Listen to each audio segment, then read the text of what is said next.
IT professionals వాళ్ళ work style చూసుకుంటే highly stressful, అంటే ఫిజికల్గా చాలా తక్కువ ఇన్యాక్టివ్గా ఉంటుంది, మెంటల్గా వాళ్ళు ఎక్కువగా ప్రెషర్ అనేది బిల్డ్ అవుతూ ఉంటుంది. సో వాళ్ళకి వర్క్ ప్రెషర్, వాళ్ళు ఎక్కువగా అనలిటికల్ బ్రెయిన్ వాళ్ళు ఎక్కువగా వాడాల్సింది ఉంటుంది. సో ఎక్కువ స్ట్రెస్కి గురయ్యే అంశాలు, టార్గెట్స్ ఉంటాయి.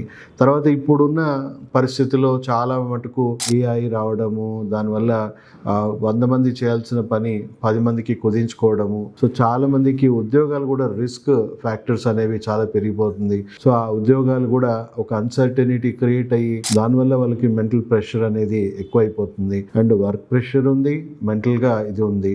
దానికి తోడు మంచి శాలరీస్ ఉండడం వల్ల వాళ్ళకి ఒక లగ్జరీ లివింగ్ అనేది అలవాటైపోయి ఈఎంఐస్ అనే ట్రాప్లో చాలా మంది పడతా ఉన్నారు. ఆ ఈఎంఐ ట్రాప్ వల్ల కూడా ఆల్మోస్ట్ చాలా ఇన్సెక్యూర్, ఎందుకంటే 5 years 10 years 20 years ఈఎంఐస్ కట్టాల్సింది ఉంటుంది. సో సడన్ గా జాబ్ ఇన్సర్టనిటీ రావడం వల్ల వాళ్ళ ఈఎంఐస్ కట్టుకోవడము ఇవన్నీ కూడా ఉంటుంది. సో వాళ్ళ ఫిజికల్ హెల్త్, మెంటల్ హెల్త్ చాలా దారుణంగా ఎఫెక్ట్ అవుతా ఉంది. అండ్ దీనికి తోడు ఈ వర్క్ ప్రెషర్ ని హ్యాండిల్ చేయలేక కొన్ని రకాల అడిక్షన్స్ కి కూడా, ఆల్కహాల్, స్మోకింగ్, గుట్కా, డ్రగ్స్, దానివల్ల కూడా వాళ్ళకి ఇంకా చాలా హెల్త్ మీద, ఫిజికల్ హెల్త్, మెంటల్ హెల్త్ మీద చాలా దారుణంగా ఎఫెక్ట్ అవుతా ఉంది. వాళ్ళకి ఒక అవేర్నెస్ చాలా అవసరం. How to handle work life balance, ఇవన్నీ ఎలా క్రియేట్ చేసుకోవాలి, మీరు ఫిజికల్ హెల్త్ ని, మెంటల్ హెల్త్ ని పాడు చేసుకోకుండా ఎలా లైఫ్ లీడ్ చేయాలనేది కొంతవరకు మీకు నేను చెప్పే అవేర్నెస్ పనికొస్తుందని నేను భావిస్తున్నాను.